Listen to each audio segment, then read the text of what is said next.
I'm going to make a filling, guys, for my chicken breast now. And we'll stuff the chicken.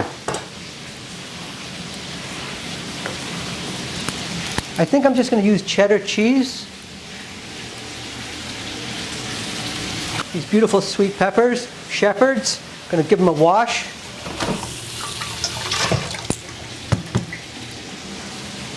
Some cheddar, some sweet peppers. So 2 chicken breasts. I'm going to do half a pepper in each.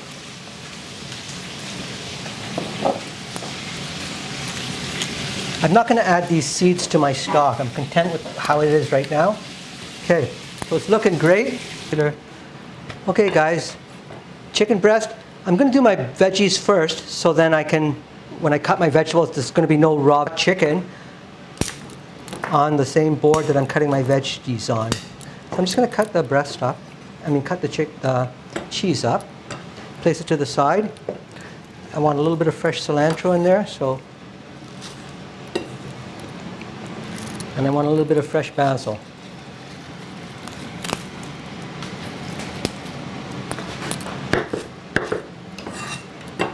I want garlic.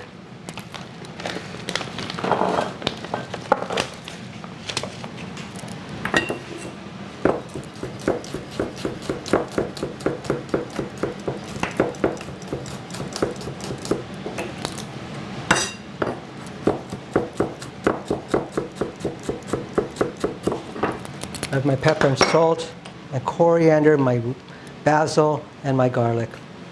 So again, I'm popping this to the side for a few minutes. My breast. So this is, I'm going to open it up, I'm going to butterfly it. This is classic. I pop the side seam. This is the side seam. I'll flip it to the side through the thickest part of the chicken, which is this part right here, guys. I'll go slowly with this. So my side seam's to the side. The thickest part of it over here. I leave as much skin on as possible. Skin's great. Do not be scared of skin. I go into the center of the tender and the thickest part of the breast. I cut on a 45-degree angle. I turn my knife, and I don't want to go right through, so I just want to open it up. So I'm just popping it open, okay? Put it to the side. I'm going to do the same thing with this one. You can pound it slightly if you want. I just brought that over. Basically, what I'm trying to do is have an even thickness of meat through the whole breast. When it's cooking, everything cooks at the same, like if I had a giant thick piece here and a thin piece here, the thin piece would overcook, and get more tough, and this would stay, and this would get, it would be lovely, but I'd have to cook it right through, and by that time this would get tougher. So I have my chicken there. I'm going to just pop my knife in the soapy water, give my hands a rinse.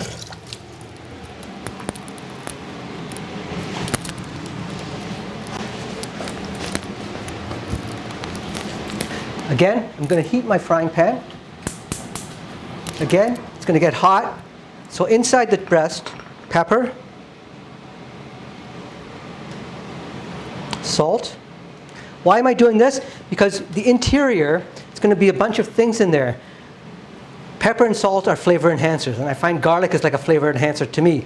So I want people, when they get to the inside of the breast, I want them to have that accentuation of the ingredients. And the accentuation of the ingredients is done with the simple pepper and salt and garlic. So pepper, salt. I have my herbs and garlic there. I'm going to put it 1, 2. And this can be stuffed with anything. This is what I want to do today, okay?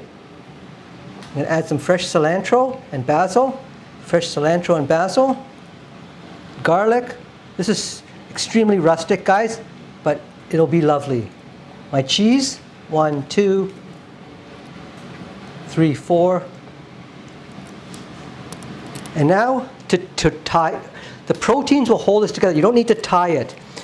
So this side's going to flip over, tuck. This is going to flip over, tuck, turn it, okay? Put the skin down, like that, okay? Just form it, again, over, tuck, and over and tuck. Guys, flip it. Make sure that's relatively sealed. When it cooks, when I sear it on that side, the proteins will tighten and keep it snug. So I have this beautiful skin down. I'm going to give my hands a little rinse.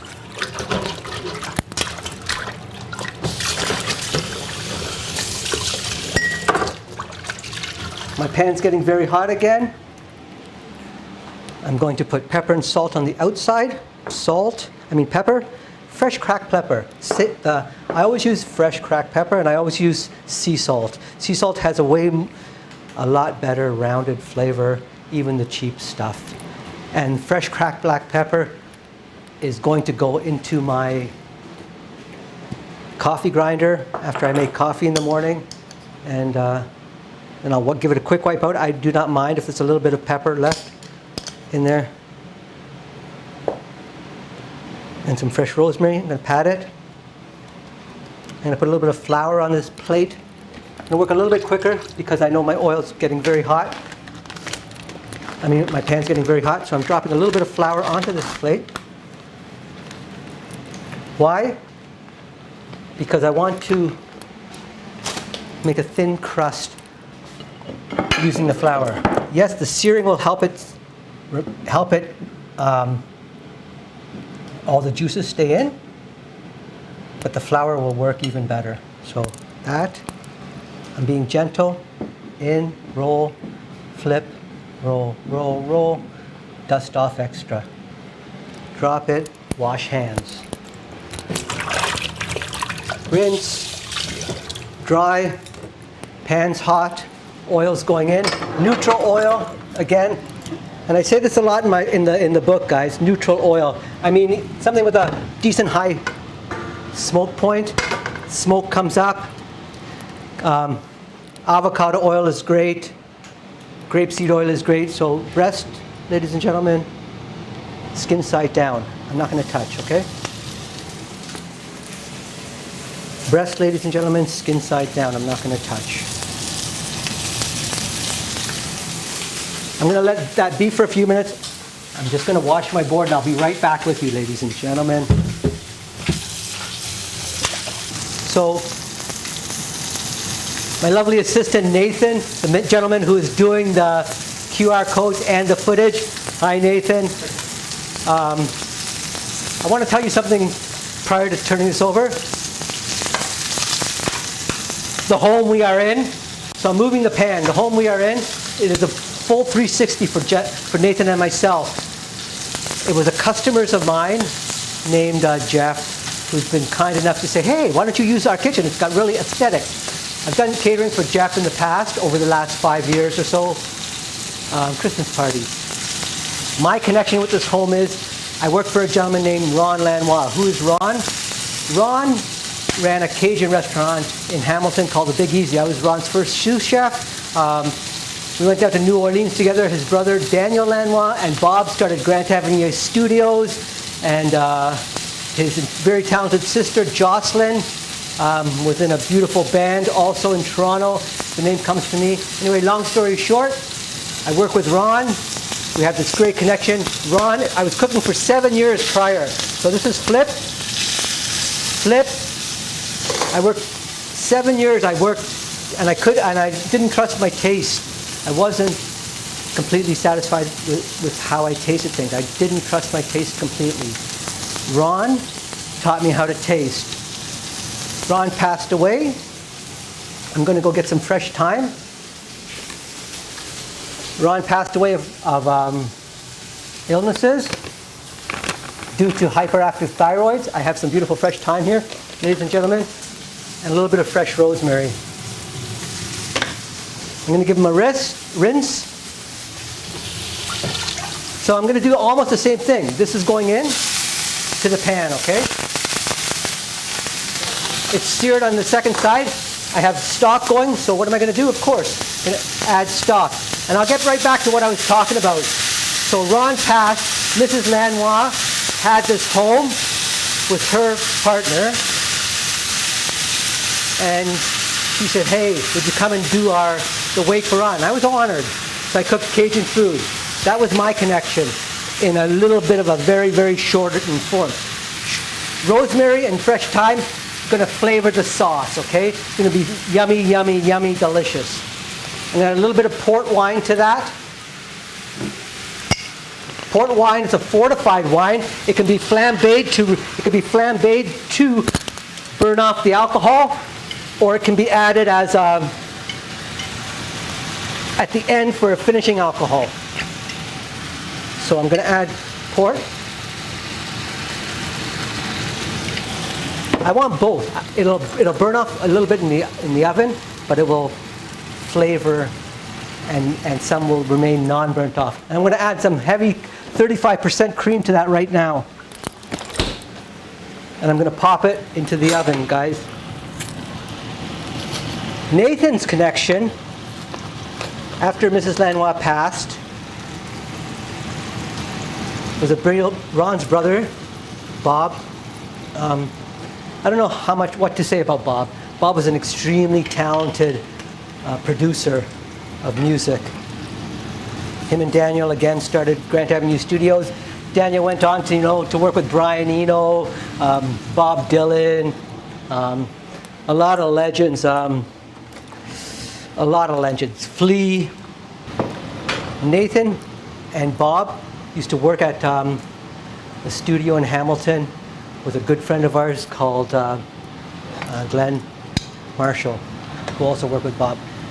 Nathan would come over to the home, hang out with Bob. They would talk shop. Nathan told me that if it wasn't for Bob and Glenn, he wouldn't be filming right now, which is really cool. Anyway, Jeff asked if we wanted to use his home. I said sure. I contacted Nathan. Nathan then told me he was part of the circle I was just talking about. And here we are today, full circle. Sauce brought to a simmer, pour over,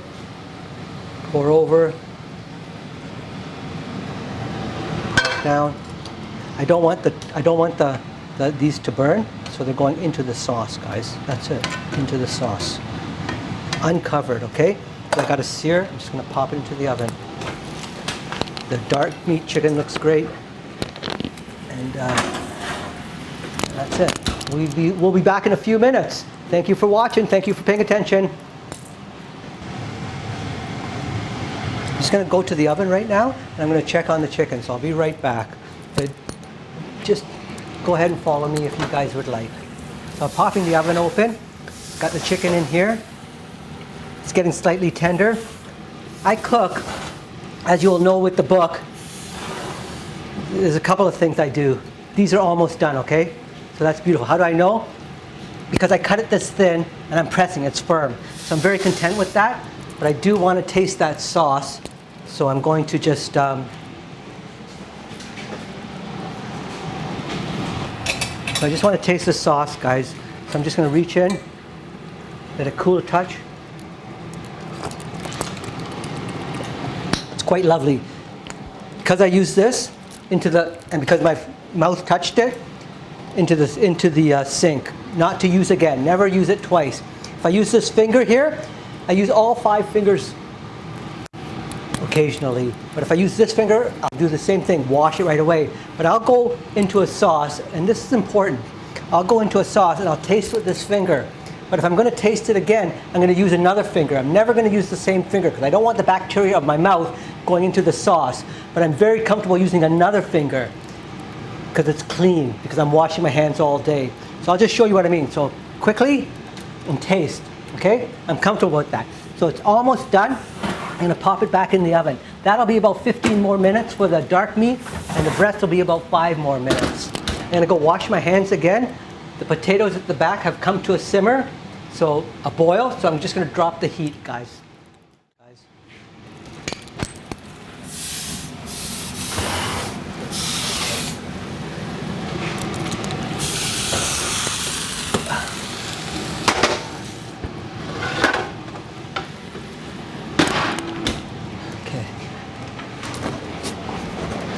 So I have my pan on high heat. I have some beautiful local creminis and shiitakes.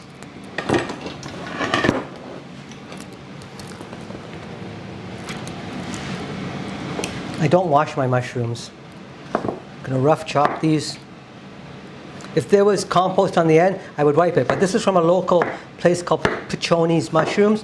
I've been buying off them forever. So I'm going to just do a simple vegetable melange. Mushrooms go in.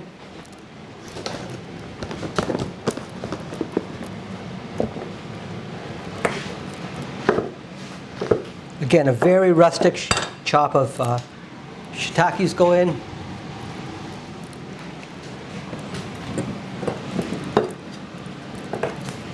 I'm going to drop a little bit of fresh ginger and garlic in there, guys. Again, peel on, thin slices, and then julienne.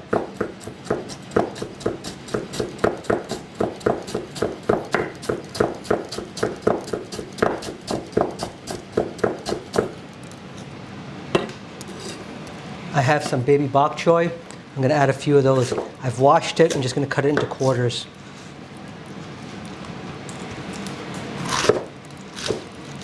I'm leaving the stem intact. That's what I'm going to use.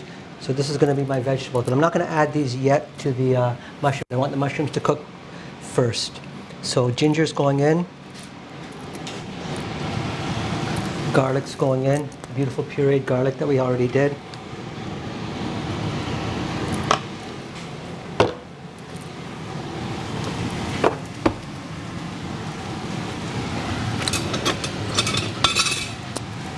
Some butter.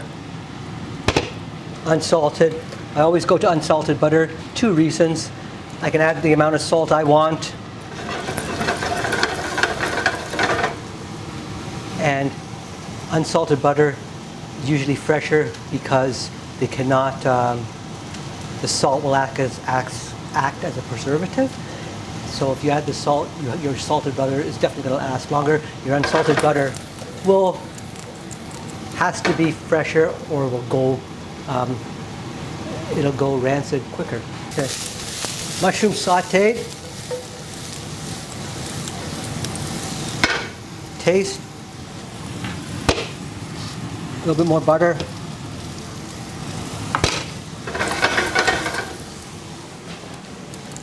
Put in a couple of bok choys.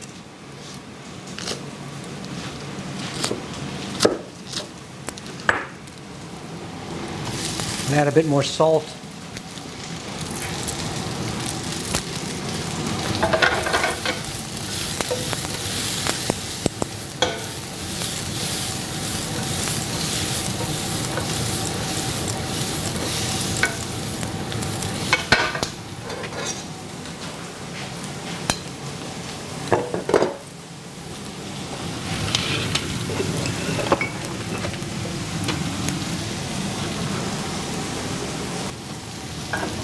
Mushrooms, baby bok choy, mushroom melange.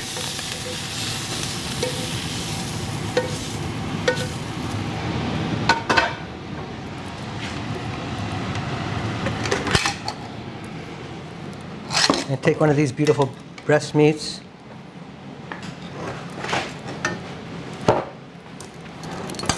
I'm going to bring this to the table, guys. I'm going to cut it on an angle.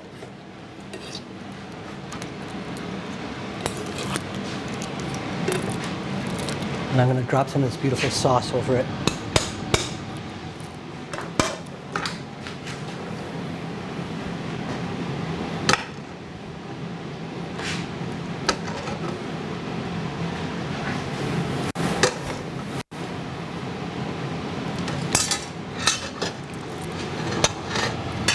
So we have stuffed chicken breast with roasted peppers, cilantro, basil, and cheddar cheese over a mushroom and bok choy melange with a port wine chicken jus reduction.